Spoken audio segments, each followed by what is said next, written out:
Great. Yes. So this is Ebird Part 1, A Light Breeze. And if you're puzzled by the title of this presentation, I'd like you to kind of consider this beautiful Calder mobile for a moment and just remember that every observer of these magnificent mobiles, the breath of every observer kind of shifts these suspended panels a little bit.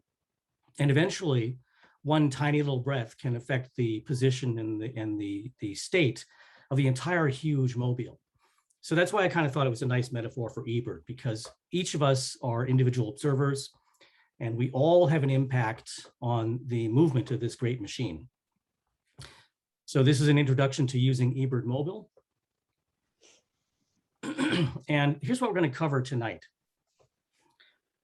First of all, there are 7 major points that I want to get through this evening, and I'm going to do a little bit of stuff before we begin the first one. But the 7 portions are how to get Ebird Mobile, how to create an account, how to configure your phone, how to start and stop a checklist, how to submit a checklist, how to edit a checklist, and finally, how to view a checklist after it's been posted. So those are the 7 kind of points that I want to get through tonight. If we get through them all, fantastic. But first, I want to talk a little bit about what is Ebird after all. Most of you probably already know, but again, I'm assuming we're starting at ground zero. So I'm going to kind of take you through this and the value of Ebird. Ebird is an online database of bird observations, providing scientists, researchers, and naturalists with real-time data about bird distribution and abundance. That's straight off of the Ebird website. So this is what Ebird is, an online database worldwide. It's free, open, and searchable. And it's a growing community. Every year, thousands and thousands of more people join Ebird. It has millions of users worldwide and billions of bird observations. This is by far the greatest database on our bird populations. And you, if you haven't already gotten an account, you'll be one of many important contributors to the Ebird community. And that may seem like a tall order, but every single observation you put into Ebird counts.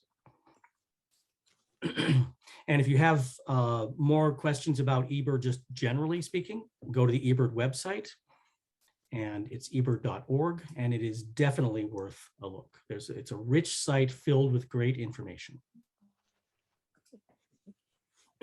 So if you haven't been to the website before and you don't have an account, it's going to look something like this. The image might change. And the first thing you want to do is get an account. And if you don't have an account already, you click the green button that says create an account. This is on the website. So this is not the app yet. We'll get to that shortly. After you create an account, and we'll show you how to do that a little bit later, you'll kind of enter into a more detailed section of the website that has your statistics of birds that you've seen. And you can see my stats there on the left. Lower down on the page, there are top photographs by worldwide photographers. There are audio tracks that are recorded every day. And there are rarities reported every single day. And if you see next to Dixisel on the lower left, there's a triangle with a little exclamation point. It means it has not yet been verified, which means that there's an interesting opportunity for anybody to look through these photographs and disagree. That doesn't look like a Dixisel, or that does not look like a hooded warbler. You may actually be correct. And because these have not gone through the approval process, it's very likely that if you see a picture you don't recognize or you believe is wrong, that it might be wrong. So by flagging that as you disagree with the identification, you're actually helping with the peer review, the community review of all these photographs. So in my bird section of the Ebird website, you can see your statistics for how many birds you've seen in a year, in a county, in a state. Here we've got California here. And you can display a map showing your worldwide observations. There's a picture of me and cricket on the upper left. And there's an opportunity to do a little short statement about yourself. You even include a website if you'd like. So you can zoom it in and look at just your California birds or just the United States birds. And you can see there's a lot that I haven't, a lot of places I haven't been. You could look at your one state in particular and look at by county. So this is just all of your information. And if you haven't birded a great deal and you only have 2 or 3 counties worth of birds, or maybe just 1 county or 1 neighborhood of birds, it doesn't matter. It's all important. It's all useful for eBird. It even gives you a place to store your photographs. This is a particularly nice section of photographs here with several rarities that I saw close together, including Ross's gull, emperor goose. This is the parakeet auklets, and this is the red-necked stint. So you can store your photographs there, and you can do individual research on a species, display the map. Rented is a quasi-endemic. You see it descends into Baja and goes up into Oregon and just a little bit into Washington, but this is really a Western specialty. So in future sessions, when we talk about how to plan a trip, somebody from the East might really be interested in finding rented. And then they could go into the website and they could see where the bird had been reported. And in this case, all the red markers indicate recent sightings within the last 30 days. And the blue markers indicate birds that were seen later than 30 days, earlier than 30 days ago.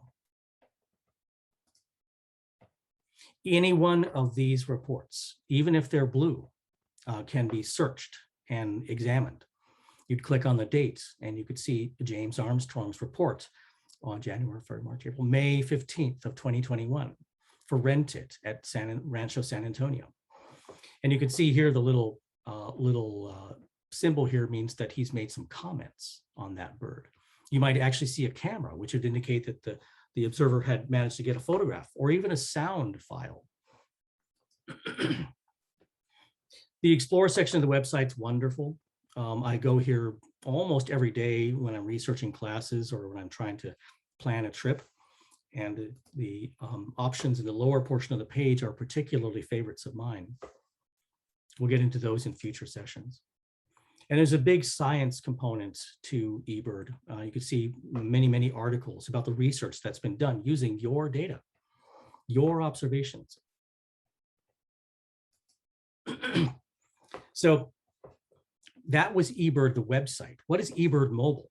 Well, it's a smartphone app that allows you to submit observations from the field and keep track of your location, mileage, and time. So you can't really do that on the website, at least not gracefully. eBird Mobile puts a lot of information in your hand, but it's not designed to display all the features of the website. So you won't be going into eBird Mobile expecting to find all the things that I just showed you. The eBird app, the icon on your phone will look something like this. And you can see there on my phone, on the upper left of that nature section, you can see eBird next to Birdwatcher and Birdathon and Sibley and Merlin. There's a Dragonfly app and a Larkwire for bird songs, iNaturalist, and the Warbler Guide. There's a whole other panel, but eBird takes the very top position. And when you open it up, you'll see a panel that says this, with the date, the time, and a big green Start Checklist button. The options at the lower portion of the page are where most of the activity is going to happen. The Submit option is open now. There's also checklists, and there's My Bird. Those are the ones we're going to talk about this evening. And very important, you want to have that record track option turned on. We'll talk about why in a little bit later, but what it does allow you to do is when you create and submit a checklist, you'll be able to see where it was that you walked. This is pretty great, and this is not public. This is only you can see this map. But it does help you to identify places that you went and perhaps help you remember where the bird was that you thought was particularly interesting. So that map is not public. but it will be visible to anybody that you share the list with. And when I mean share, I don't mean send them a link. I mean actually hit the share button, which basically invites someone to participate with your list. We'll get into that a little bit later. So why should you use Ebird? Well, now let me tell you a little story about my background. I started birding in the mid-70s, and I was doing a horrible job of keeping a list, and my math teacher, who was the only other birder I knew, took pity on me and gave me this book. And inside, I started to take notes about birds that I had seen in the Boston area, and later on a few trips out west. But you'll notice that there are no years attached here, because at age 14, I didn't quite understand the value of years. I thought, well, once I see it, I'm done. So I just wrote the month and the day and the location, and that was it. So I left it there. Later on, I had to cross things out and add things. When Western grebe was split into Western and Clark's grebe, I had to add Clark's and write it in by hand. The same thing with Western screech owl when it was separated from common screech owl. So you can see this got pretty messy pretty fast. Scott's northern oriole was split into bullocks, and then it was reunited, then it was split again. So a big mess with the orioles. But I got pretty tired of doing this, and I got really tired of keeping my life list on the back page of this little book. I've even known people, in fact, a lot of the books that we got over the weekend have pages like this. This is a pretty good one, in fact, with just a couple of marks, but some pages are filled with location and date. And I kind of pity the person who does this, because then how are they going to update their list or count when someone asks, how many birds have you actually seen? You've got to leaf through every single page of every single field guide to find out. So I strongly recommend against that. But even then, I knew there had to be a better way to do all of this, because even at 14, I just didn't like the way I was doing all this record keeping, but I had no one to teach me except for the math teacher. But in 2002, Ebird came out, and everybody's birding world changed significantly. So once again, when you log in and you get to your personal page, you can see pretty easily how many birds you've seen in the world. You can see how many checklists you've submitted, basically how many trips you've taken. You can narrow it down to search by the county or the state or whatever. And you can see here that the 342 is my total for Santa Clara County. And one of those birds seen in Santa Clara County was vermilion flycatcher. And I can see from Ebird that the last place I saw it, or rather the first place I saw it, because up here it says first seen. The first place I saw it was Coyote Valley, at the corner of Palm and Doherty in 2018, it looks like. And I can also see the birds that I looked at that I saw at the same place as the vermilion flycatcher. And I can also tell you that I've seen vermilion flycatcher 4 times in Santa Clara County, and it looks like 2 of them are the same bird, the bird at Grant Park.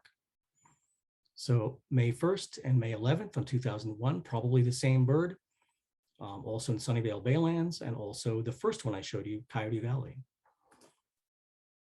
You can look and see how many times you've seen vermilion flycatcher in California itself, 14 times. And each one of these is clickable. So I can take you to a list which will display all the birds that I saw in each of those locations. And I guess probably also wonderful is you can click on the name vermilion flycatcher, and it'll take you to a page on the Ebird site, giving you more details, and even being able to hear the bird and see multiple photographs and see a worldwide map. So this is pretty fantastic stuff. Again, stats for California, and it can see, you can type in location there, Santa Clara, also Santa Clara, Durango, Mexico. And you can look from this list of my personal Ebird submissions that there's a big break between 2012 and 2011. That line right there represents when I started to use Ebird Mobile.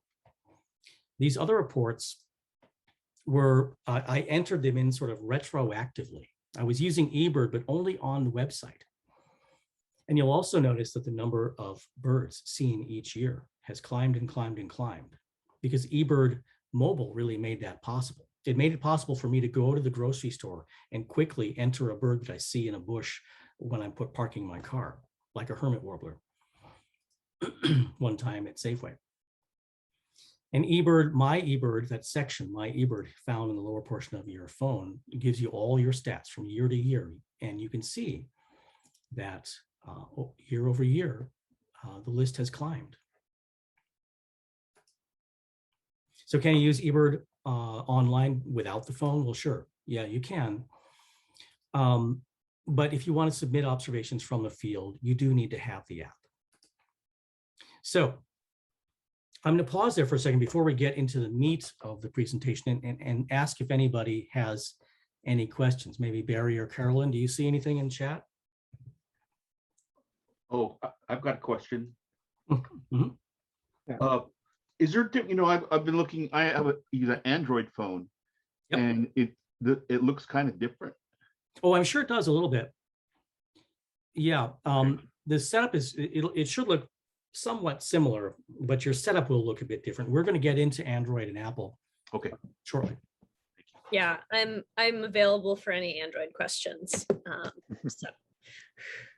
We do have a question from Diane. When entering a bird, do you always have to give how many there are? Well, that is a frequent question, and the answer is no. eBird prefers it if you do enter a number, but it is not absolutely necessary. It's more important to know what species are present than it is to know what numbers are present. But if you are reluctant to enter numbers because you don't think you can count every single avocet that you see, it's kind of CBC rules. In fact, you can sort of count by hundreds if it's a huge group, or you can count by thousands if it's an enormous group. But some kind of estimate within the order of magnitude is probably best. But just enter 1 or just enter X if you prefer to suggest that the bird was present, but you didn't have time or weren't able to count them. It's better than nothing. Any other questions? I just wanted to point out that if you do enter X is totally fine, but I think some of the science that happens in the background will ignore the birds that are X's because it's not enough data for them. They prefer numbers even if it's an estimate. Good point, Barry. Okay, so I'm going to move forward.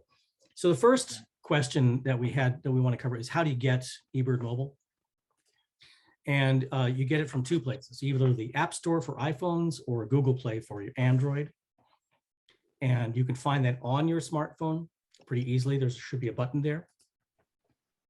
If you get it through the App Store, you're going to see a display kind of like this, where you may have multiple apps visible at one time. It's fun that the Merlin app is right there. They're both free, but this is the one you want, eBird, just plain eBird. So you get that, and it's going to ask you to install it. There'll be no charge, but you may ask for your thumbprint or your face recognition to verify that it's you, but again, there's no cost. And when you first open it, it's going to give you this beautiful, looks like perhaps a ground cuckoo. It's going to give you a picture like this, and it's going to welcome you to the site, and it's going to ask you to continue because you do need to get an account. Now, if you have not already gotten an account on the website, you can get an account here. If you have gotten an account, you simply enter your username and password. Keep it simple. And then either hit sign in or hit create account. So do you have to create an account?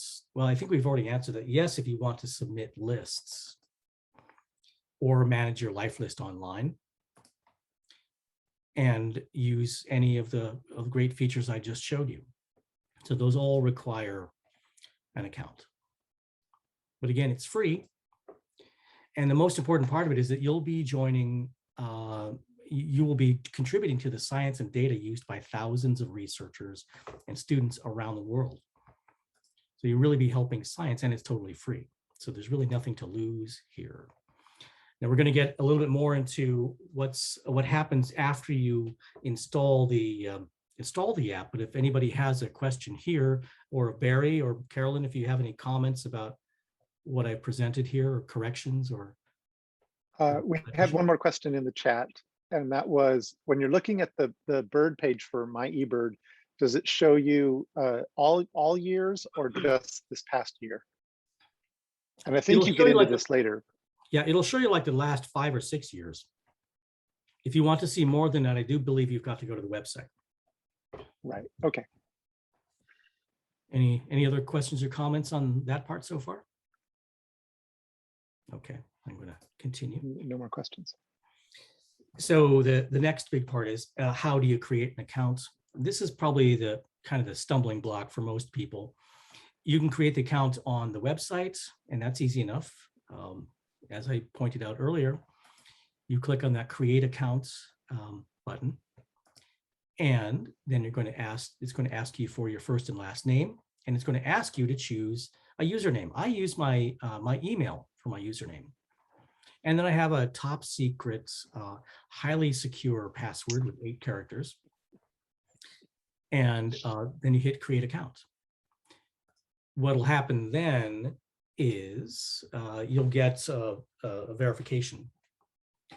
You can also create an account on your smartphone. And it's very, very similar. First name, last name, choose a username. Again, your email is fine.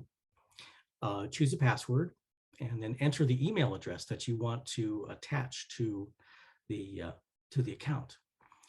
It's going to send you a confirmation, and you confirm it there, and then you're hooked up. So then what you'll need to do is you'll need to come back, and you need to enter your username and your password and continue. Now, in this case, this is Barry's kind of demonstration sign-up sheet here. He has the option for scientific, which means that the names are going to be displayed as the scientific names, like Odyssey and Sternus vulgaris. So that's difficult for many people. So I have common name selected on mine, and you can change it at any time. You set your language to English or Spanish or what have you. And I have from time to time chosen to show the subspecies, but it's an awful lot of text to look at. So I have that turned off on mine. And then even though I'd really like to learn the metric system better, I have miles selected on mine also. Anybody have any questions about that portion? There's nothing in the chat at the moment. Okay. Everybody's asleep. They're just fascinated. They're raptured. It's going to be a really complicated quiz when we're done. So how do you configure your phone? This is kind of the fun part, I think. Now, when you first install the app, it's going to ask you to download a pack. And that pack means the birds that are most likely in your area. It gives eBird something to start with, because it's going to tell you which birds are rare and which ones are not rare. And in order to do that, it needs to know where you are. So you download, you will view suggested packs. It's going to suggest which packs it thinks are best for you. And it's going to do that based on where you are. In order for it to know where you are, you're going to have to select this option, allow while using app. So you're going to be turning the eBird location settings on. And you can do it just this one time. I prefer to do allow while using the app. So when you turn the app on, it's going to know where you are. And that's really important for a number of reasons. And it makes everything quite a bit easier. So I would get in the habit of keeping that on. And this is the first place where you're going to be asked that. And it's going to recommend something, most likely the California list. So that's all the birds in California. And you can see here that it's almost 11 megs. That's pretty trivial for the new phones. And you get that pack. And it'll take a moment or two to log in. And then I think it's really helpful to enable the notifications. And that'll be helpful when It wants to tell you whether something is rare or not. And I also allow the notification. Now I turned on allow notifications, and I have very rarely get anything. It's usually telling me that there's going to be an update, or that there's going to be a temporary outage, a scheduled outage, or something like that. So it happens very, very rarely, but I do like to be informed when that occurs. And when you finally when you tell it to download that pack, that California pack, you'll see it pause for a moment. It's installing almost 11 megs of information on your phone. This is the basic protocol for this process. You're going to go to your settings, you're going to go to privacy, you're going to turn location services on. So let's take a look at what that looks like on the two platforms. The Apple iOS.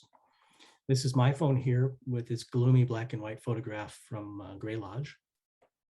And under settings, I always turn my Wi-Fi on so that if there's a Wi-Fi nearby, it'll let me connect to it.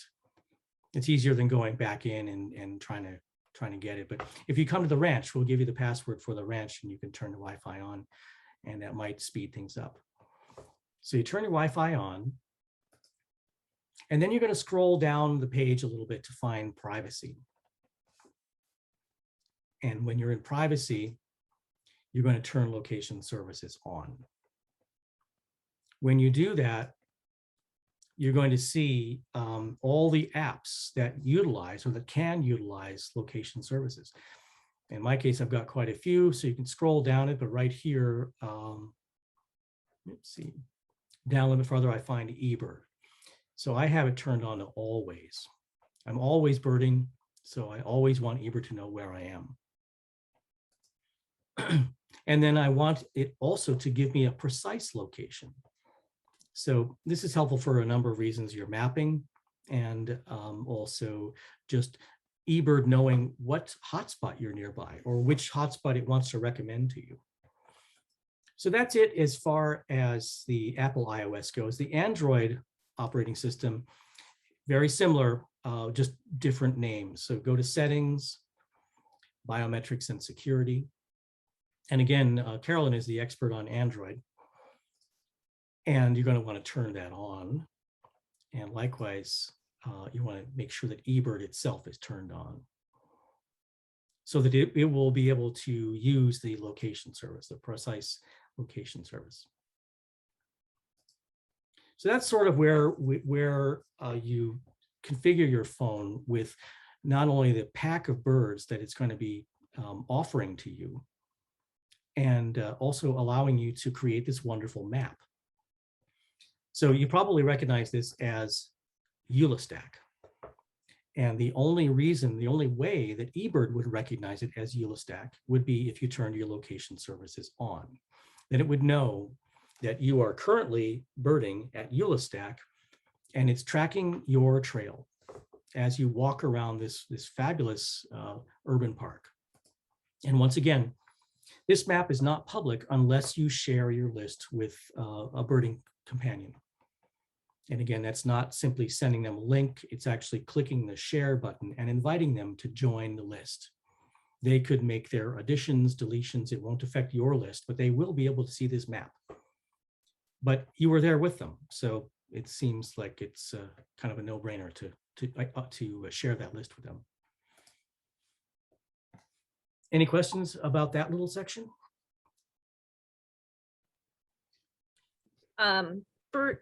Brief question about where the location services are. In iOS, it's under privacy. There's a couple of ways you can get through it to Android, but it is under biometrics and security.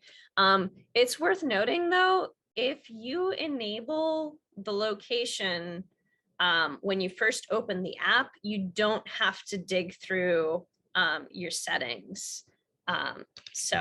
Yeah, that's a great point, Carolyn. Thank you for reminding me. I meant to bring that up, and but I just forgot. So thank you for reminding us about that. If you set it up like we saw with the first couple of panels, then you don't need to do this. But if you find yourself not being able to track or not being able to create a map, And you might want to go back into your location settings and double check that it's turned on.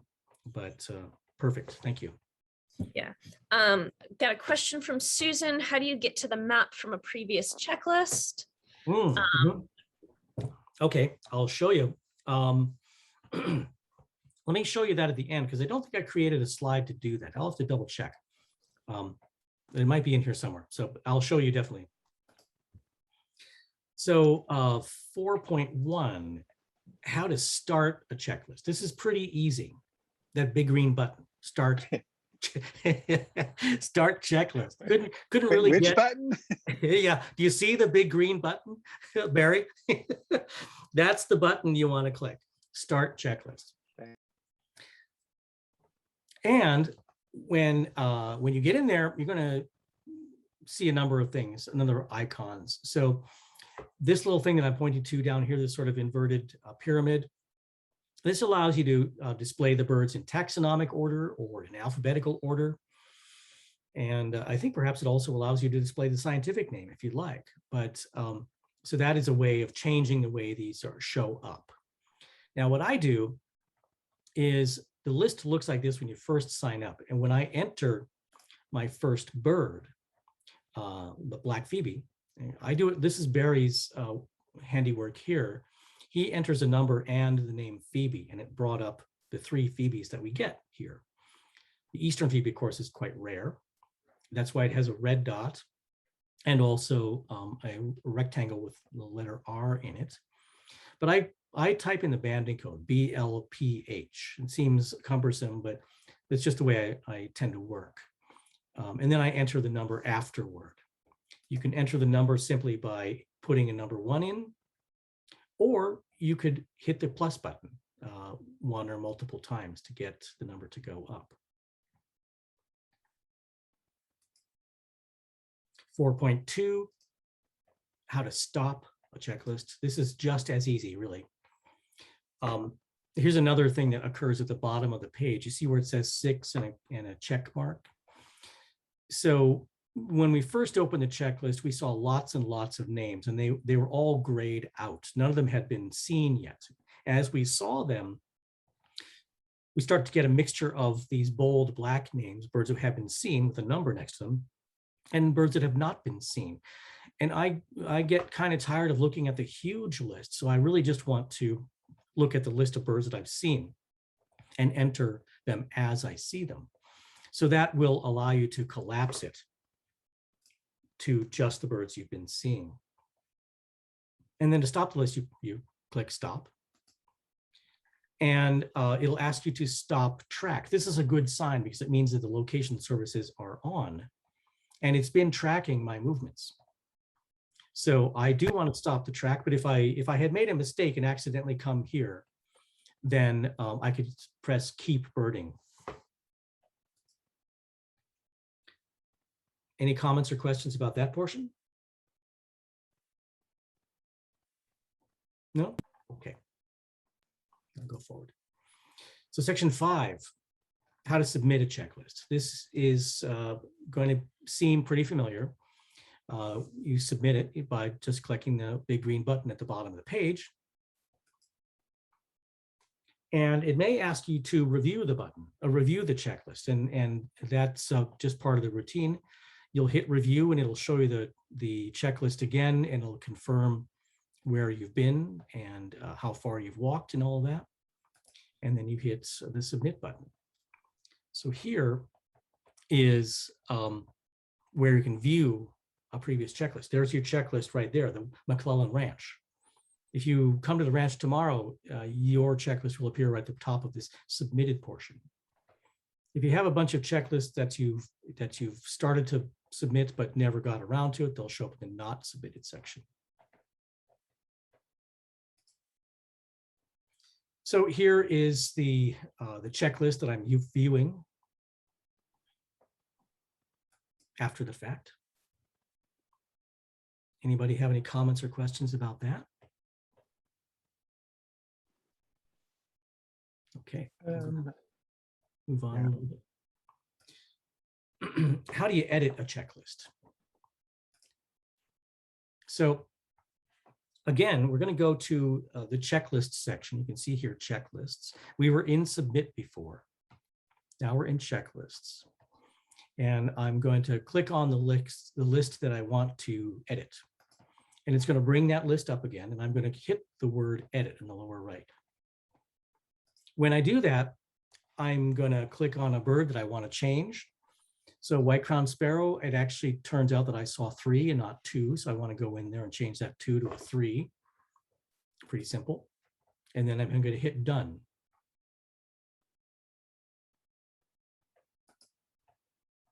If I wanted to delete it, this took me a little while to figure out. You can't just type in 0. You actually have to backspace and delete the number altogether. And when you do that, you will not have 0 Western hummingbirds, Western bluebirds. They just won't show up on the list at all, which is really what you want. And then you hit done again. If you wanted to add a bird that you had forgotten entirely, as you looked back, this is the power of editing list. You go back and you review it and you see, oh gosh, I totally forgot about California towhee. And as always, they come in 2. So you type in California towhee. Here's the banding code, California towhee. But you could type in towhee and you would get several options, and clearly you would hit California. I'm going to enter 2, and then I'm going to hit review, and I'm going to hit done first, and then I'm going to hit review, and it's done. So that has now added the 2 California towhees. Any comments or questions about that section? Matthew, it's Andy. Mhm. Just to mention for people, and I don't know if you're going to get to it, that you've been discussing traveling kinds of checklists, which is primarily the ones most of us do, but there are also stationary ones, and people will find that there are certain slightly different criteria for filling in what's needed to be provided for whether you're doing a stationary or a traveling or an incidental kind of check. Absolutely. Good point.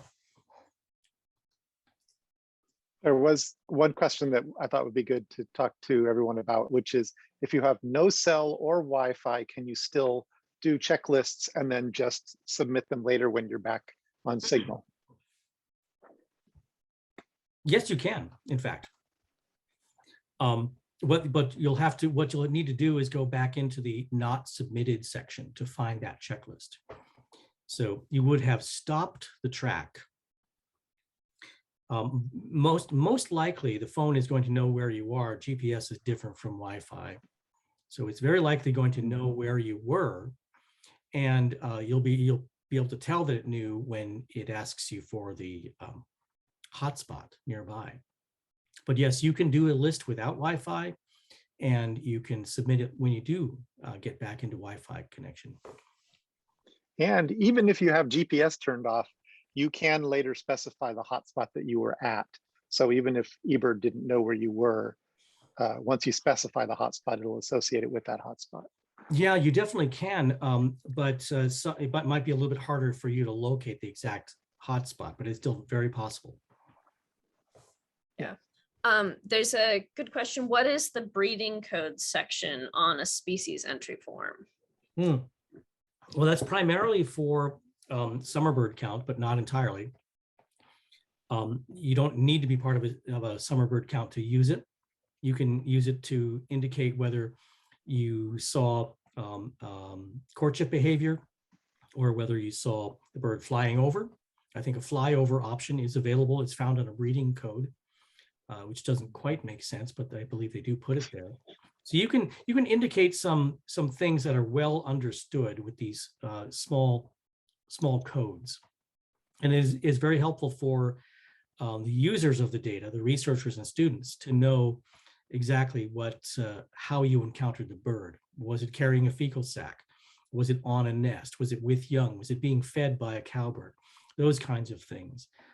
It's useful. I actually don't use it very often, but when I do see courtship or a nest, I will indicate that. So how to view a checklist. This is pretty simple. I think we pretty much already covered this. You're going to go back to the checklist section at the bottom of the panel, right there. And it's going to pull up your checklists, submitted and not submitted. And then you click on it just like we've already done. So I wonder if anybody has any questions about that last part. It's quite straightforward, I think. That spot might be a good place to show how to get to the maps. Yeah, for old checklists. Let me wait till I turn the camera off, if that's okay. Oh, sure, that makes sense. I will definitely cover that. Let me pull up a checklist while I'm at it. The only data that I have is from a checklist that had been shared with me before. You know, I went on a field trip and then they shared it with me. Can I look at those checklists? Oh yeah, if it was shared with you, you can Share. You know, Because most then of when I go and look at it's not submitted because I didn't submit it, I guess. So where do I? Oh, you would have to accept it first. You would receive an invitation via email. I think I did accept it. I mean, because the dates are there and all that on the species are all there. Then you should be able to click on the checklist section. It might not be at the top. If it wasn't the last one that you did, it might be farther down on the list of submitted or Yeah, it's all blank. Huh. We might need to take a look at that tomorrow when you stop by the ranch. All right, thank you. So there are, you know, now what do we do with all this information? There are 4 things that I'd like to have happen as a result of you each being in this session here. One is I'd like you to all install the Ebird app. Clearly, I think a lot of you already done that, so you're ahead. But install the Ebird app on your smartphone. Create an Ebird account, and you can reverse the order of these if you'd like, but you do need to create an account. And then you're going to need to make sure that your location services are turned on for Ebird. And if you install it the way I think Barry and Carolyn were recommending, then you won't need to do this part at all. And the 4th and probably most important thing is submit an Ebird checklist. So we'll all be doing that together when you show up at the ranch this week. But I really encourage you to do this this coming weekend, because we're going to be having, as Carolyn pointed out, the Ebird Big Day.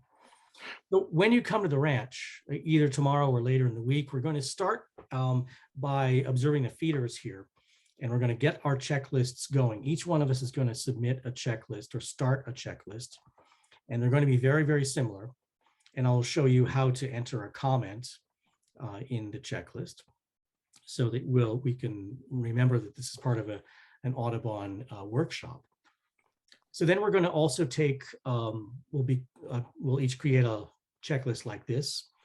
We'll edit it and we'll submit it. And when we're done, we'll be able to see the trail that we took while we were at the ranch. Now we're going to be starting at the bird feeders, but quickly we're going to take a short walk, not far, but just enough to register on the map. Maybe we'll go over to the barn to see the screech owls. And as Carolyn said, the big day, the October Big Day, is on October 9th, Saturday. So I'm hoping that each of you will do some birding on that day and submit at least 1 checklist. And if you can submit 5 checklists, they can be quite small. You could do a 10-minute checklist at 5 different places. If you were to do that, then you win a chance to, well, you get a chance to win a pair of Zeiss binoculars from Ebird. So this is, they really want people to do this, and they're tempting us with fabulous Zeiss binoculars. So give it a try.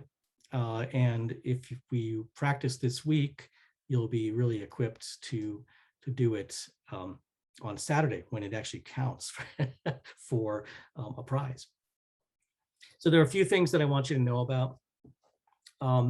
The Ebird site itself has got lots of places where you can get information. The help button on the far right of the navigation takes you to a list of pages of information, frequently asked questions, and videos.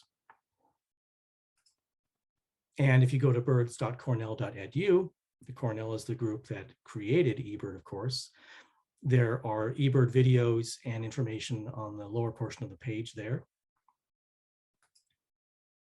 And if you simply go to YouTube and type in Ebird tutorial, you'll get dozens and dozens of videos like this one that we're creating tonight, which will have information, questions and answers about Ebird. Many of these come directly from Cornell, but not all of them. A lot of them are just from other Audubon chapters or individuals who really love Ebird. And then a PDF of the instructions from this video will be available on the CVS online store, along with videos for the classes that we've taught: shorebirds, flycatchers, gulls, and soon will be warblers available. The presentation, this video here, should be posted tomorrow, and that's free for you to look at as many times as you like. And this PDF right beside it, I believe, is already uploaded there, and it has, I took out all the junk at the beginning and I just boiled it down to the 7 points that are most important to remember. And then coming up, we're going to be releasing a brand new checklist for the county, which is completely up to date using Ebird data, coincidentally. So all of this will be on the bottom row there. And the cover of the PDF looks a little bit like this. And future installments of this series, we've just been through the Light Breeze, The Journey Begins. Soon we're going to be having Cause and Effect. This is World Wanderers. This is planning for trips, researching species, and planning your route from hotspot to hotspot. And then finally, A Return of the Unknown is how all of this information gives researchers and students and people like us, citizen scientists, a real resource to learn about birds locally or globally.